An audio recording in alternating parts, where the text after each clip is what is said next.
नमस्कार साथियों। तो कैसे हैं आप लोग? उम्मीद करता हूं आप लोग बेहतर होंगे। तो स्वागत है आप सभी लोगों का हमारे यूट्यूब चैनल सक्सेस लर्निंग पर, जहां भी हम लोग जीके और जीएस दोनों का क्लास कर रहे हैं कंपटीशन के लिए।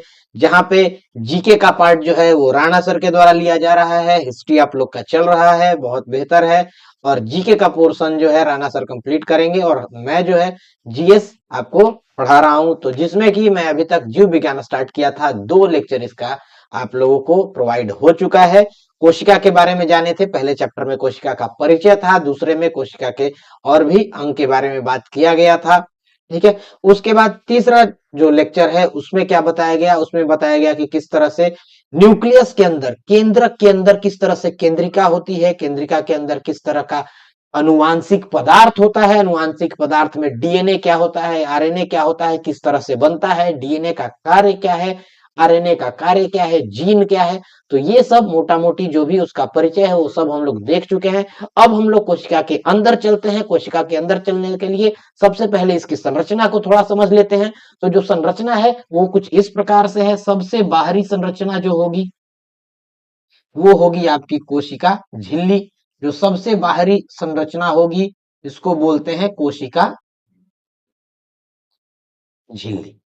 ठीक है। और इसके अंदर, इस कोशिका झिल्ली के अंदर मौजूद जितना भी पदार्थ होगा, इस कोशिका झिल्ली के अंदर मौजूद जितना भी पदार्थ होगा, उस पूरे पदार्थ को बोलते हैं जीव द्रव्य। क्या बोलते हैं? जीव द्रव्य। ध्यान रखिएगा, इसको क्या बोलेंगे? जीव द्रव्य। अब इसके अंदर क्या क्या मौजूद होगा इसके बारे में चर्चा करते हैं। तो स्टार्ट करते हैं हम लोग इसी टॉपिक से।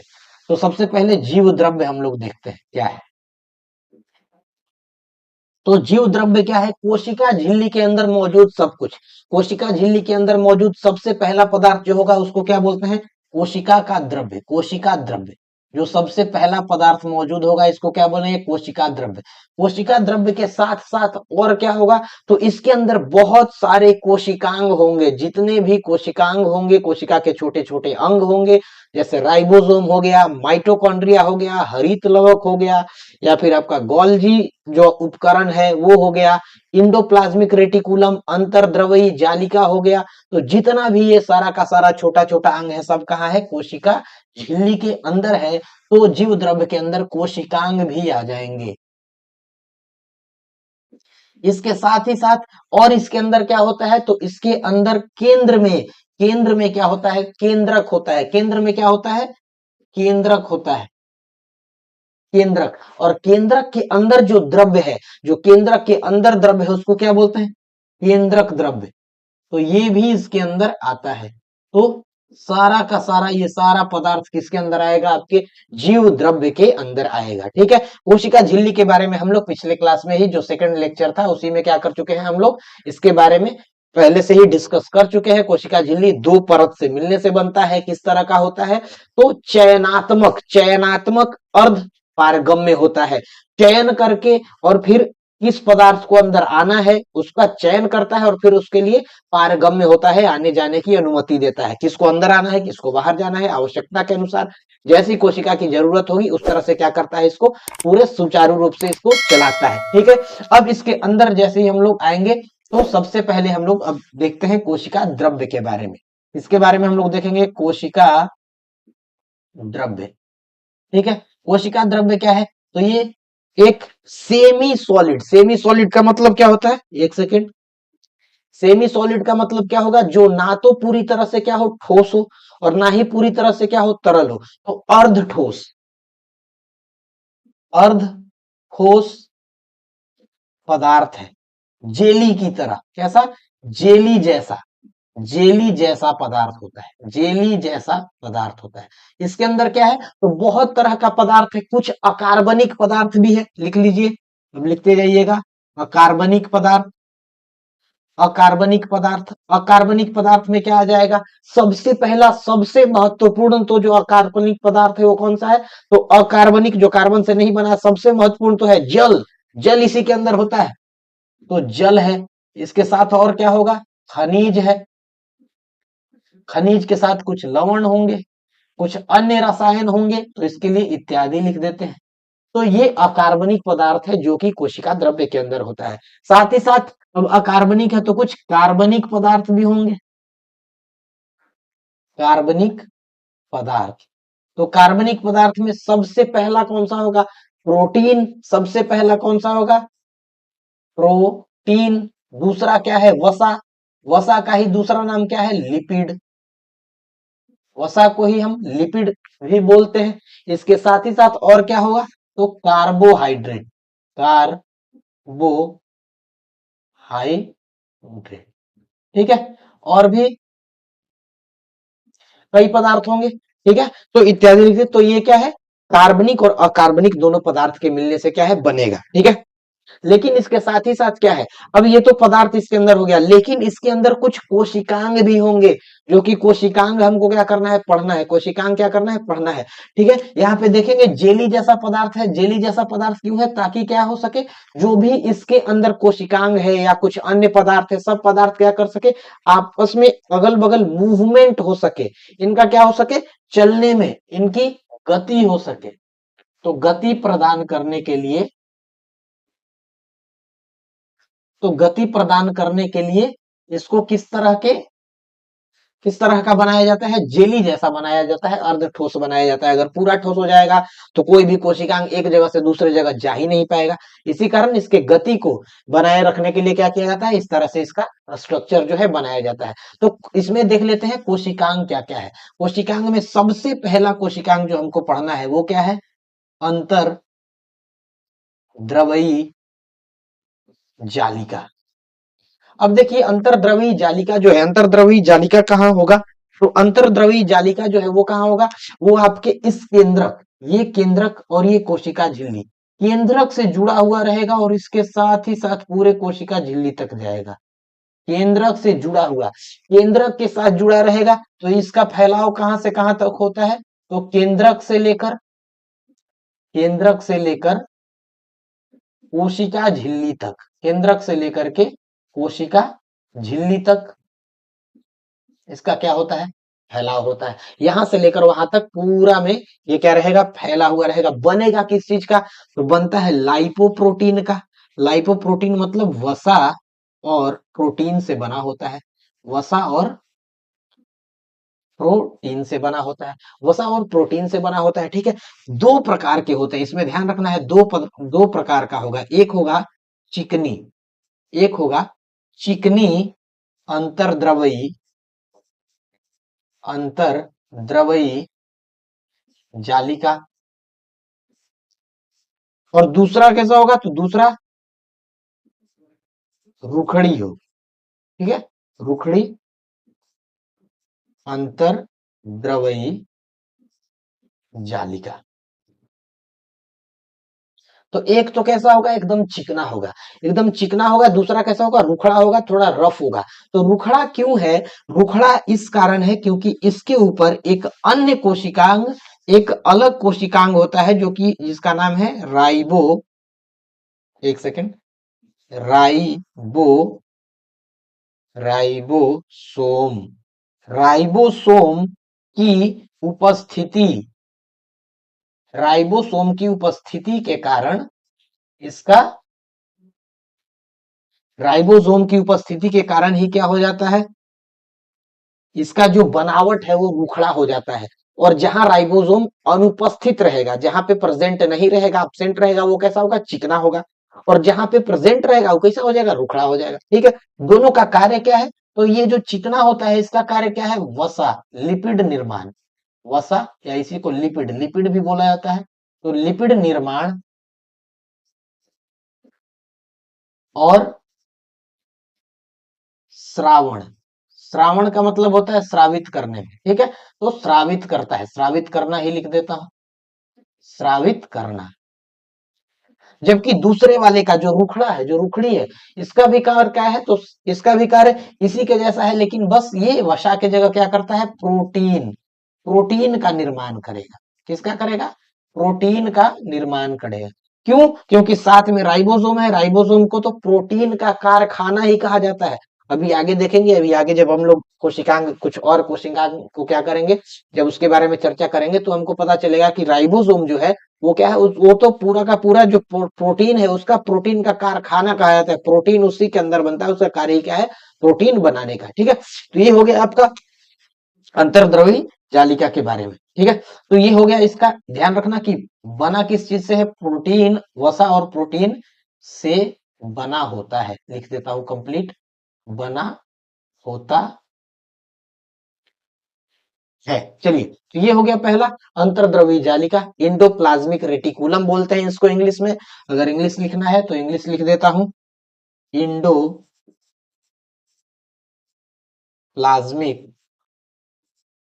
रेटिकुलम, इंडोप्लाज्मिक रेटिकुलम बोलते हैं इंग्लिश में, और हिंदी में लिखना चाहे तो इसको क्या लिख सकते हैं, अंतर्द्रवी जालिका। ठीक है, तो यहाँ पे कार्बनिक पदार्थ का, अकार्बनिक पदार्थ का अंग्रेजी हो जाएगा इनऑर्गेनिक, इनऑर्गेनिक सब्सटेंस। ठीक है, और कार्बनिक का हो जाएगा ऑर्गेनिक, ऑर्गेनिक सब्सटेंस। कोशिका द्रव्य को अंग्रेजी में बोलते हैं साइटोप्लाज्म, साइटोप्लाज्म। ठीक है, जीव द्रव्य को क्या बोलते हैं, तो इसको बोलते हैं प्रोटोप्लाज्म, प्रोटोप्लाज्म।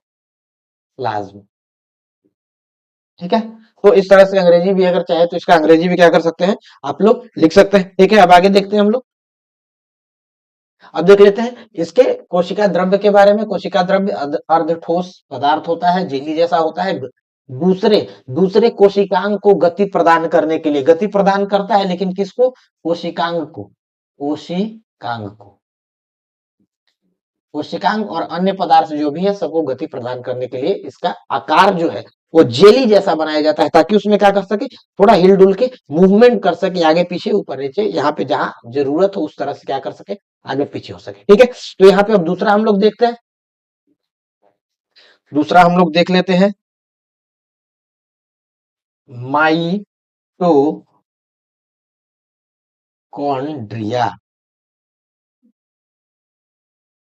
माइटोकॉन्ड्रिया। ठीक है, तो माइटोकॉन्ड्रिया क्या है, माइटोकॉन्ड्रिया जानते होंगे आप लोग, माइटोकॉन्ड्रिया को क्या कहा जाता है, कोशिका का ऊर्जा केंद्र कहा जाता है, कोशिका का ऊर्जा केंद्र। तो कोशिका का ऊर्जा केंद्र, ध्यान रखिएगा, कोशिका का ऊर्जा केंद्र, क्वेश्चन आ सकता है, कोशिका का ऊर्जा केंद्र, कोशिका का ऊर्जा केंद्र किसे कहते हैं, तो माइटोकॉन्ड्रिया को कहते हैं। क्यों कहते हैं, क्योंकि इसके बारे में हम लोग देख लें कि क्यों कहते हैं इसको। तो जब हम लोग जो भी भोजन करते हैं, हम लोग जो भी भोजन करते हैं उससे हमें, ज्यादातर भोजन जो हम कार्बोहाइड्रेट करते हैं उससे हमको क्या मिलता है, ग्लूकोज मिलता है। जो भी हम भोजन करेंगे वो पाचन के बाद उससे क्या बनेगा, ग्लूकोज बनेगा। तो अगर हमारे शरीर में एक ग्लूकोज बन रहा है, एक ग्लूकोज, तो इस ग्लूकोज से टोटल कुल मात्रा में हमको कितना है, 36 एटीपी मिलता है। क्या मिलता है, 36 एटीपी। 36 एटीपी का मतलब हो गया एडिनोसिन ट्राइफॉस्फेट। तो 36 एडिनोसिन ट्राइफॉस्फेट हमको क्या है, मिल रहा है इससे, मात्र एक एटीपी से 36 एडिनोसिन ट्राइफॉस्फेट, जो कि क्या है, ऊर्जा का करेंसी है, ऊर्जा का सिक्का, जो ऊर्जा का हम लोग मापन के लिए यूज करते हैं उसका। ठीक है, लेकिन इसमें से जो 34 है, 34 एटीपी, ये इसका निर्माण कहाँ होता है, 36 में से 34 एटीपी का जो निर्माण है वो कहाँ होता है, माइटोकॉन्ड्रिया में होता है। कहाँ होता है, माइटोकॉन्ड्रिया, माइटोकॉन्ड्रिया में होता है। तो जब 36 में से 34 एटीपी का निर्माण सिर्फ और सिर्फ माइटोकॉन्ड्रिया में हो रहा है, इसका मतलब हम लोग क्या कह सकते हैं कि माइटोकॉन्ड्रिया जो है वही कोशिका का ऊर्जा केंद्र है, यही सबसे ज्यादा कोशिका में ऊर्जा बन रहा है, ऊर्जा का उत्पादन हो रहा है। और बाकी जो दो है, बाकी जो दो एटीपी है वो कहाँ बनेगा, तो बाकी दो एटीपी जो है ये बनता है कोशिका द्रव्य के अंदर, कोशिका द्रव्य में। ठीक है, तो बाकी का जो दो है वो कहा है, कोशिका द्रव्य में। ठीक है, अब इसका श्वसन प्रक्रिया होता है, श्वसन प्रक्रिया के द्वारा ऊर्जा बनता है। तो इसके अंदर, माइटोकॉन्ड्रिया के अंदर क्या है, बहुत सारा एंजाइम होता है, जिस एंजाइम को क्या बोलते हैं, श्वसन एंजाइम। क्या बोलते हैं, श्वसन एंजाइम। अब यही श्वसन एंजाइम क्या करता है, कई तरह के श्वसन एंजाइम होते हैं, यही श्वसन एंजाइम श्वसन प्रक्रिया के द्वारा शरीर में क्या करेंगे, ऊर्जा का निर्माण करेंगे।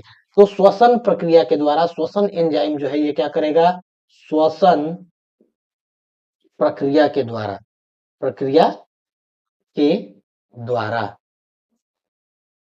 क्या करेगा, ऊर्जा उत्पादन। ठीक है, तो बहुत सारे इसमें क्या होते हैं, सॉरी, तो बहुत सारे क्या होते हैं इसके अंदर, श्वसन एंजाइम होते हैं। यही श्वसन एंजाइम क्या करते हैं, ऊर्जा का उत्पादन करते हैं। चलिए, तो हम लोग क्या डिस्कस कर रहे थे, माइटोकॉन्ड्रिया। थोड़ा सा कैमरा लैग कर गया था, इसी कारण फिर से हम लोग इसको रीस्टार्ट करते हैं। ठीक है, तो माइटोकॉन्ड्रिया के बारे में हम लोग डिस्कस कर रहे हैं, माइटोकॉन्ड्रिया। ठीक है, तो माइटोकॉन्ड्रिया जो है, इसको क्या जाने अभी इसके बारे में कि ये क्या है, ऊर्जा केंद्र है। ऊर्जा केंद्र क्यों है, क्योंकि 36 में से 34 एटीपी जो है, जो ऊर्जा है 36 में से 34 एटीपी का निर्माण करता है। इसी कारण इसको हम लोग क्या कहते हैं, ऊर्जा केंद्र कहते हैं। ठीक है, 36 में से 34 एटीपी का निर्माण खुद अकेले कहाँ होता है, माइटोकॉन्ड्रिया में ही होता है। अब थोड़ा सा इसका हम लोग आकार के बारे में, थोड़ा सा आकार के बारे में हम लोग जान लेते हैं। तो इसके आकार के बारे में हम लोग थोड़ा सा चर्चा कर लेते हैं। तो इसका आकार कैसे होता है, तो इसका आकार होगा दीर्घवृत्ताकार। दीर्घवृत्ताकार का मतलब क्या है, इस तरह का, कुछ इस तरह का आकार होता है। ठीक है, और 2 लेयर में होता है, कैसा होगा, 2 परत में। तो इसका आकार कैसा होगा, दीर्घ वृत्ताकार, और 2 परत होगी, 2 परत होती है। ठीक है, बाहर वाला जो परत होगा, जो बाहरी परत होगा, जो क्या होगा, बाहरी परत वो तो कैसा होगा, एकदम चिकना होगा। कैसा होगा, चिकनी। लेकिन जो अंदर का परत है वो कैसा होता है, उंगली की तरह मुड़ा हुआ होता है, फोल्डेड होता है, फोल्डेड लाइक फिंगर्स। तो उंगली की तरह मुड़ी हुई होती है, जैसे देखिए इस तरह से ऐसे बना हुआ रहता है।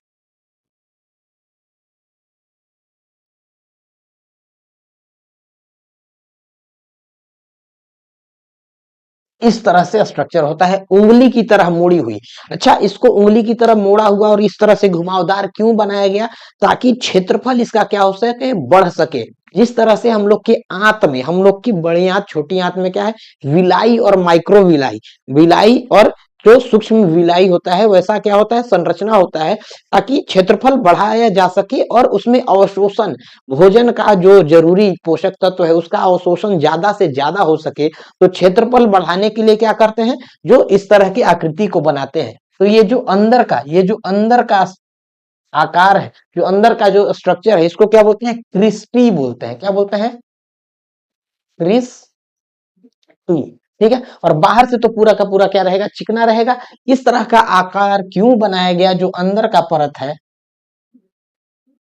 अंदरूनी परत, अंदरूनी परत।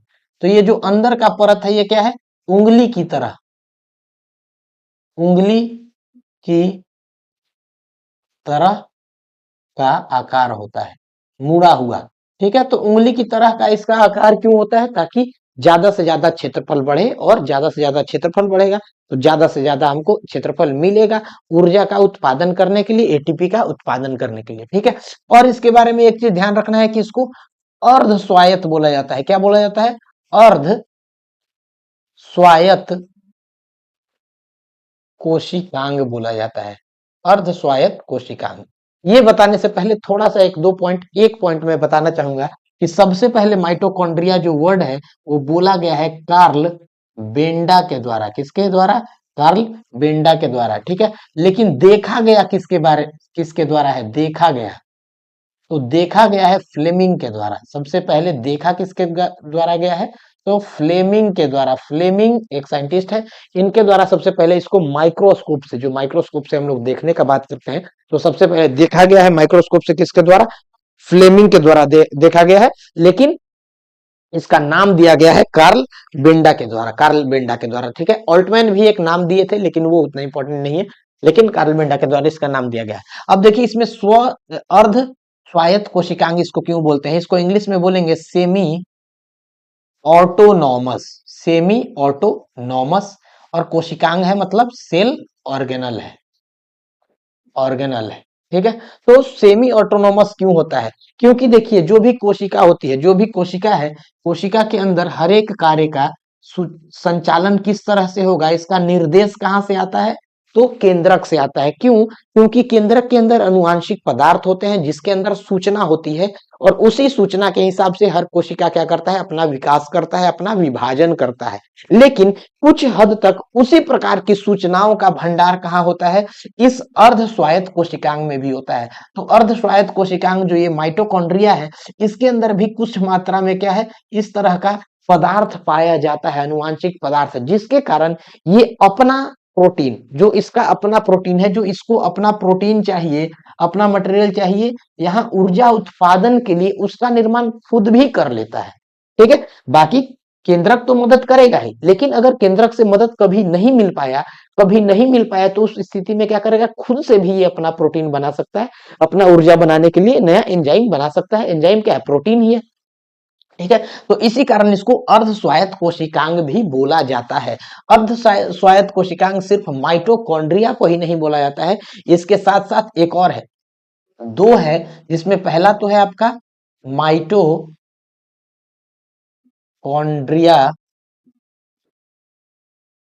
और दूसरा एक और है जिसको बोला जाता है प्लास्टिड, या इसी को बोलते हैं हरित लवक। ठीक है, तो हरित लवक, जैसे क्लोरोप्लास्ट, क्रोमोप्लास्ट, ल्यूकोप्लास्ट, इसके बारे में नाम सुने होंगे। ठीक है, तो ये हरित लवक जो कि फोटोसिंथेसिस, प्रकाश संश्लेषण की प्रक्रिया में के द्वारा भोजन बनाता है, उसके अंदर भी क्या होता है? कुछ हद तक इस तरह का जो जेनेटिक मटेरियल है, अनुवांशिक पदार्थ है, उसके अंदर भी मौजूद होता है, जिसके कारण वो अपना रसायन, अपना प्रोटीन खुद ब खुद बनाने में सक्षम होता है। कुछ एंजाइम खुद से भी बना लेता है, और बाकी मदद तो केंद्रक के द्वारा, जो उसके अंदर मौजूद पदार्थ है उसके द्वारा तो किया ही जाता है। ठीक है, तो प्लास्टिड के बारे में अब यहीं पे देख लेते हैं। जब माइटोकॉन्ड्रिया हो गया है, माइटोकॉन्ड्रिया 2 नंबर पे था, तीसरा नंबर पे अब प्लास्टिड के बारे में देख रहे हैं, तो देख लेते हैं हरित लवक के बारे में। हरित लवक, ठीक है, तो प्लास्टिड के बारे में देख लेते हैं। प्लास्टिड क्या है? अब इसका आकार देख लिया, आकार कैसा होगा? दीर्घवृत्ताकार होगा, 2 परत होगा, बाहरी भीतरी दोनों देख लिए। ये भी कैसा होता है? तो ये भी जो है, ये भी 2 परत वाला होता है। कैसा होगा? 2 परत इसमें भी होंगे। ठीक है, 2 परत इसमें भी होंगे। इसका आकार कैसा होगा? इसका आकार इस तरह से दिख रहा है। इसका आकार कैसा होता है? देखिए, थोड़ा सा स्ट्रक्चर में बना देता हूं। इस तरह का आकार होता है। इसके अंदर क्या है? इस तरह से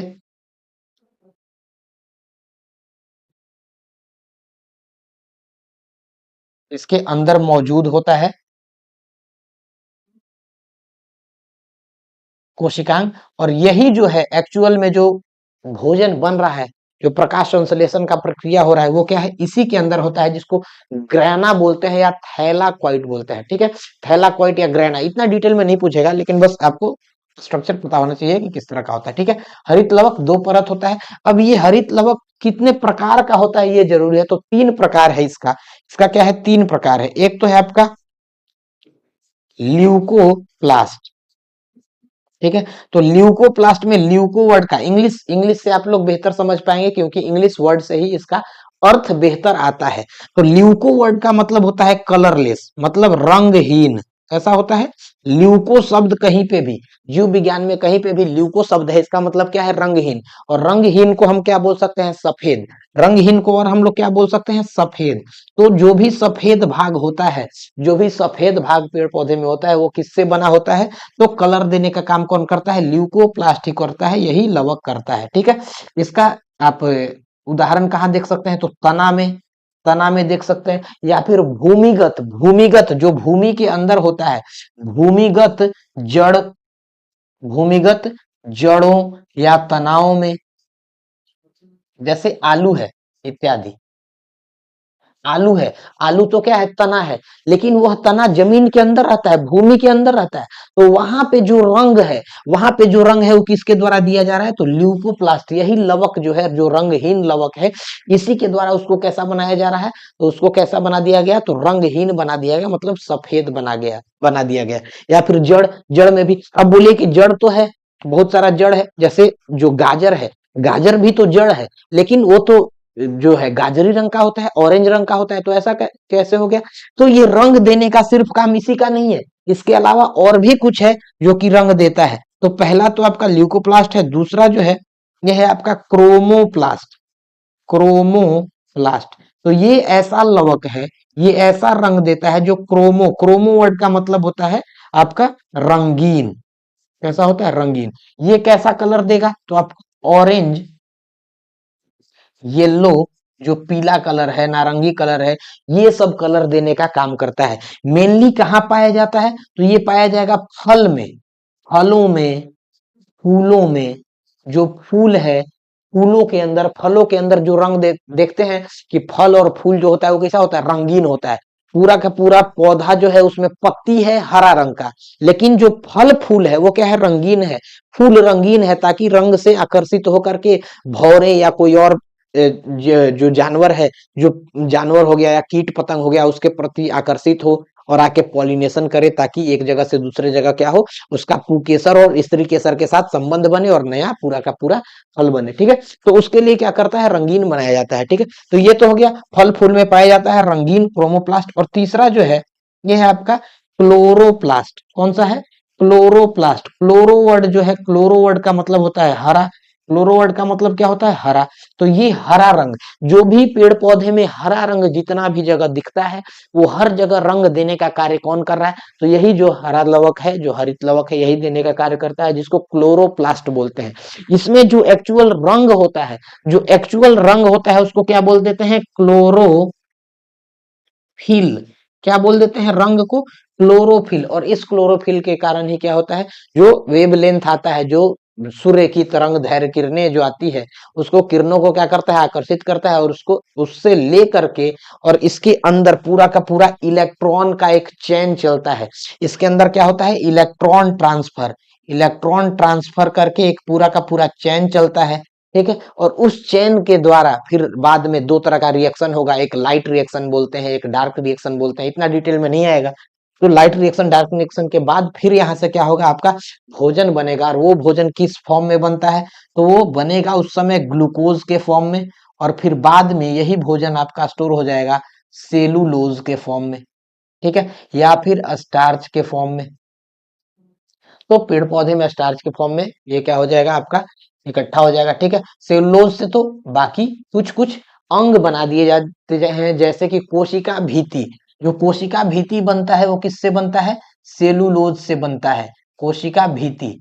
जो पेड़ पौधों में, पेड़ पौधा में क्या है? कोशिका भीति होता है, जो कि कोशिका के सबसे बाहरी परत, कोशिका झिल्ली, जो सबसे बाहरी परत है कोशिका झिल्ली, उससे भी बाहर होता है।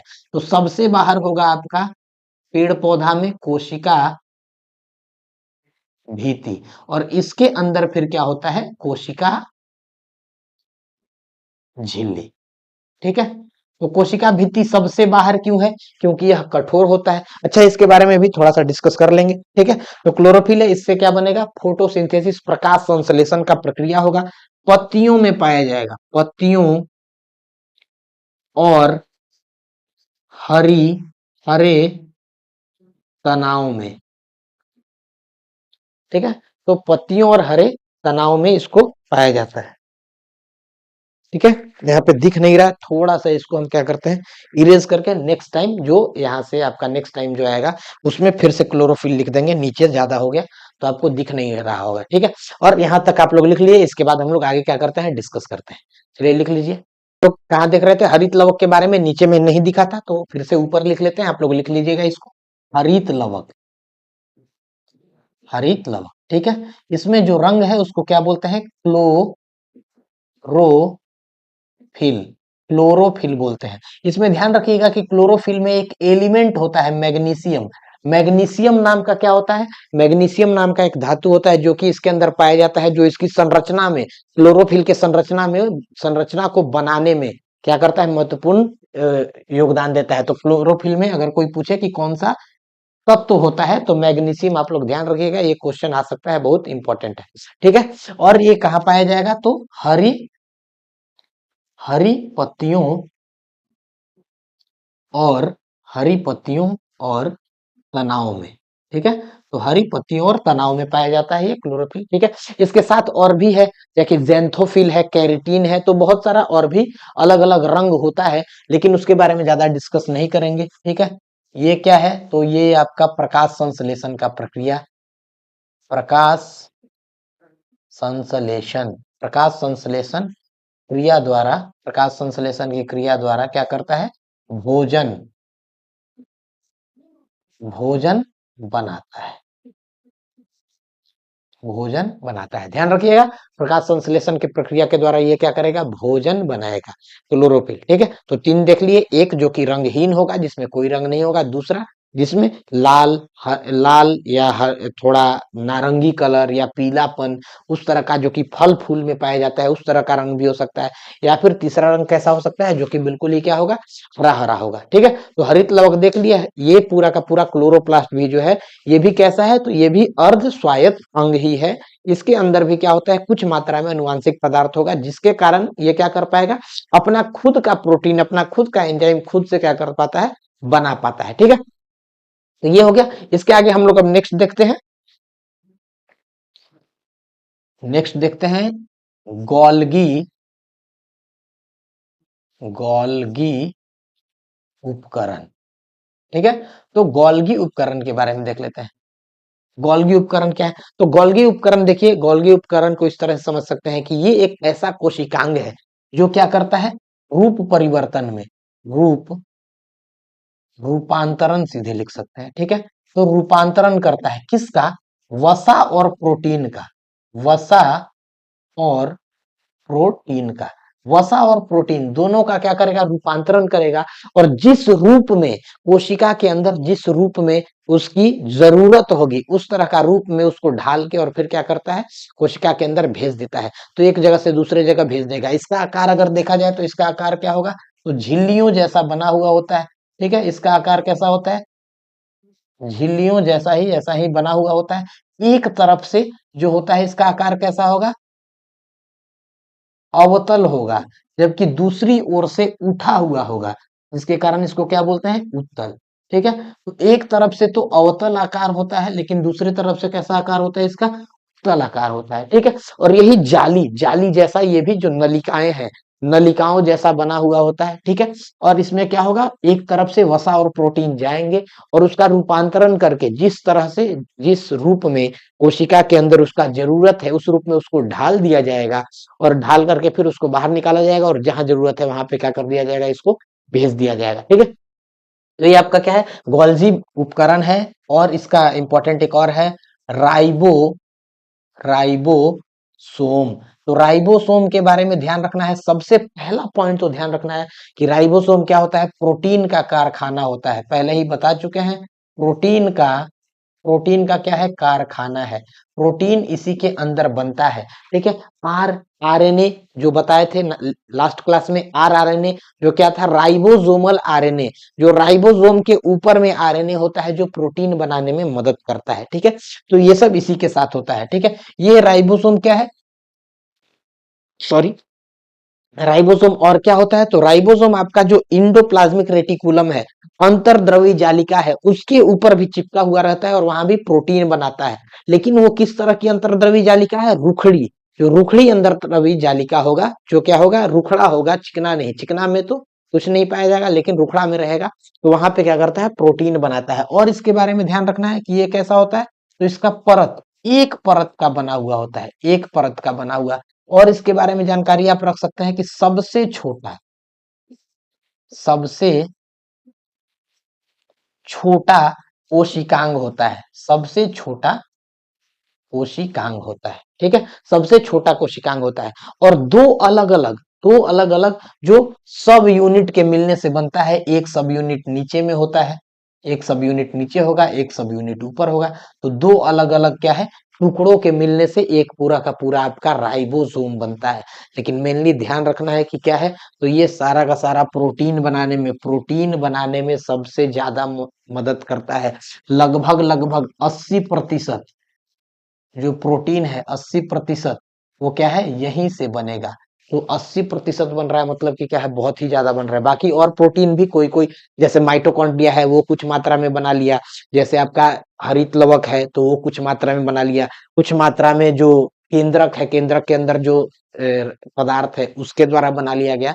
लेकिन ज्यादातर जो बनाया जाता है किसके द्वारा बनाया जाता है, आपका राइबोसोम के द्वारा ही बनाया जाता है। सबसे छोटा कोशिकांग होता है। और ही इसके बारे में क्या जानेंगे, प्रोटीन का कारखाना होता है, सबसे ज्यादा प्रोटीन होता है। एक परत का बना हुआ रहेगा, सिंगल लेयर का। इससे पहले देखे थे वो सब क्या था, दो दो परत था, उसमें दो दो लेयर था, लेकिन ये कैसा है, तो एक ही लेयर का है। ठीक है, ठीक है। तो इसके बाद हम लोग एक कुछ अन्य कोशिकांग देखते हैं जिसका नाम क्या है, लाइसोसोम। ये भी बहुत ही इंपॉर्टेंट है, नाम क्या है इसका, लाइसोसोम। लाइसोसोम के अंदर क्या होगा, तो लाइसोसोम के अंदर ढेर सारे और खतरनाक क्या होंगे, इसके अंदर हाइड्रो हाइड्रोलाइटिक हाइड्रोलाइटिक एंजाइम, ढेर सारे खतरनाक और हाइड्रोलाइटिक एंजाइम इसके अंदर होता है, जिसका काम क्या है, पाचन। किसका पाचन करता है, तो कार्बनिक पदार्थ का। जो भी कार्बनिक पदार्थ होगा उसका क्या कर देगा, कार्बनिक पदार्थ का क्या कर देगा, आपका पाचन कर देगा। ठीक है, तो पाचन का कार्य करता है। और क्या है, बहुत सारा इसमें एंजाइम है। तो कुछ बाहर से अगर बाहरी कोई बैक्टीरिया आ गया तो उसको भी क्या कर देगा, पाचन, उसका भी काम तमाम कर देगा। ठीक है, तो इसके अंदर बहुत सारा हाइड्रोलिटिक एंजाइम होता है। इसी तरह का एंजाइम कहाँ हम लोग देखे थे, इसी तरह का एंजाइम जो श्वसन एंजाइम था वो देखे थे माइटोकॉन्ड्रिया में। ठीक है, ठीक है। तो उसी तरह का कुछ एंजाइम है, हाइड्रोलाइटिक एंजाइम। ठीक है, लाइसोसोम के बारे में। ठीक है, और इसके बारे में क्या ध्यान रखना है, ये क्या है, कभी कभी क्या करता है, खुद इसका जो पूरा का पूरा परत होता है वो फट जाता है, और इसके अंदर का जो एंजाइम है वो पूरे कोशिका में फैल जाता है, जिसके कारण कोशिका का क्या होता है, अंत हो जाता है, कोशिका समाप्त हो जाता है, कोशिका नष्ट हो जाता है। इसी कारण कभी कभी, लेकिन अक्सर नहीं, ध्यान रखिएगा, कभी कभी ये होता है। इसी कारण इसको आत्मघाती थैली भी बोलते हैं। इसी कारण इसको क्या बोलते हैं, आत्मघाती थैली। ठीक है, हमेशा नहीं, अगर हमेशा होगा तब तो कोई कोशिका जीवित रह ही नहीं पाएगा। अगर कोशिका जीवित है इसका मतलब कि कभी कभी होता है, आत्मघाती थैली की तरह ही काम करता है कभी कभी। क्यों, क्योंकि इसके अंदर क्या है, बहुत सारा हाइड्रोलिटिक एंजाइम है जो कि क्या करेगा, पचा देगा। तो कोशिका के अंदर तो बहुत सारे कोशिकांग है जो कार्बनिक पदार्थ से बने हैं, तो सारे के सारे अन्य कोशिकांग भी क्या होंगे, पाचन हो जाएंगे, सब क्या हो जाएगा, नष्ट हो जाएगा, खत्म हो जाएगा। तो पूरा का पूरा कोशिका भी क्या हो जाता है, खत्म हो जाता है। ठीक है, तो ये हो गया आपका लाइजो। ठीक है, तो इसके अलावा और है, इसके बारे में जान सकते हैं। और क्या करता है, पुराने पुराने कोशिकांग, पुराने कोशिकांग को भी क्या करेगा, नष्ट करेगा। पुराने कोशिकांग को नष्ट करना, ताकि क्या हो सके, नए कोशिकांग बन सके, नए कोशिकांग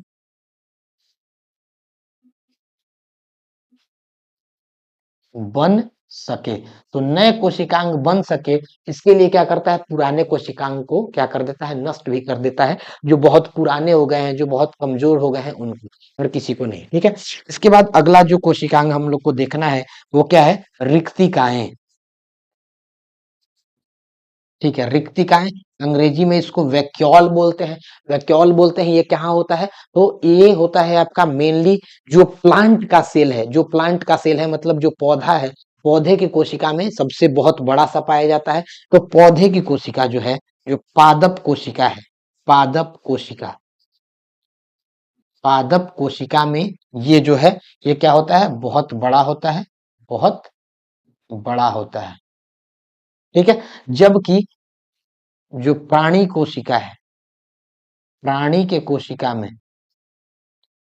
प्राणियों के कोशिका में क्या होता है, छोटा होता है। एनिमल सेल्स में क्या होता है, छोटा होता है।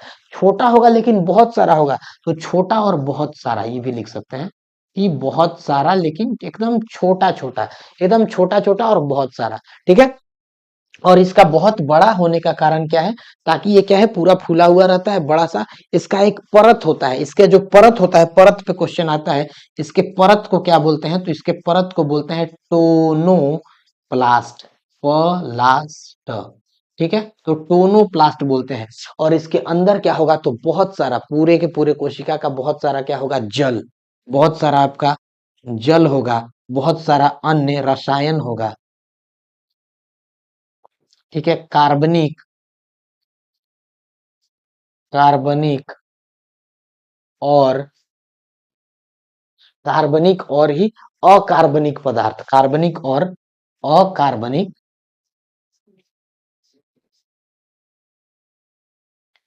पदार्थ भी इसके अंदर क्या होता है, मौजूद होता है। ठीक है, तो ये कार्बनिक, ध्यान रखना है, कार्बनिक और अकार्बनिक पदार्थ भी इसके अंदर क्या होगा, मौजूद होगा, जिसके कारण ये क्या रहेगा, हमेशा फूला हुआ रहेगा और आकार को बनाए रखने में क्या करेगा, मदद करेगा। तो आकार को बनाए रखने में भी क्या करता है, मदद करता है। ठीक है, तो ये इसका कार्य हो गया। टोनोप्लास्ट रिक्तिकाएं, ठीक है, ये क्या बहुत बड़ा होता है इसमें, पादप कोशिका में, और छोटा छोटा, बहुत ही छोटा छोटा और बहुत सारा होता है किसमें, जो प्राणी कोशिका है, जो एनिमल सेल है। ठीक है, जो जीव जंतु का है, जो जंतु लोगों का कोशिका है, उसके अंदर क्या होगा, बहुत ही छोटा छोटा और बहुत सारा, मतलब बहुत छोटा, माइनर होगा। ठीक है, अन्य और भी कोशिकांग है एक दो, लेकिन उसको हम लोग अब आगे जहां रिलेटेड है उसके हिसाब से क्या करेंगे।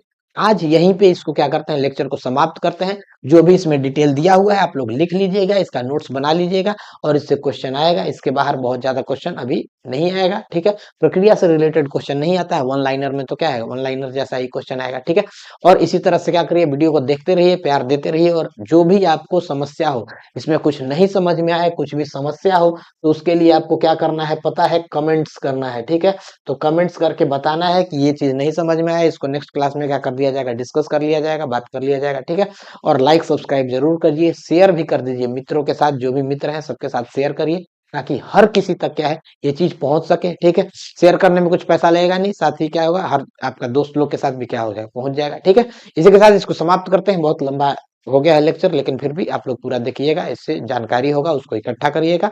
ठीक है, तो मिलते हैं नेक्स्ट लेक्चर में। तब तक के लिए खूब पढ़ते रहिए, मौज मस्ती करते रहिए, और प्यार देते रहिए। वीडियो को लाइक शेयर जरूर करिएगा, इसको बहुत फैलाने का कोशिश करिएगा। ठीक है, ठीक है, चलिए, धन्यवाद।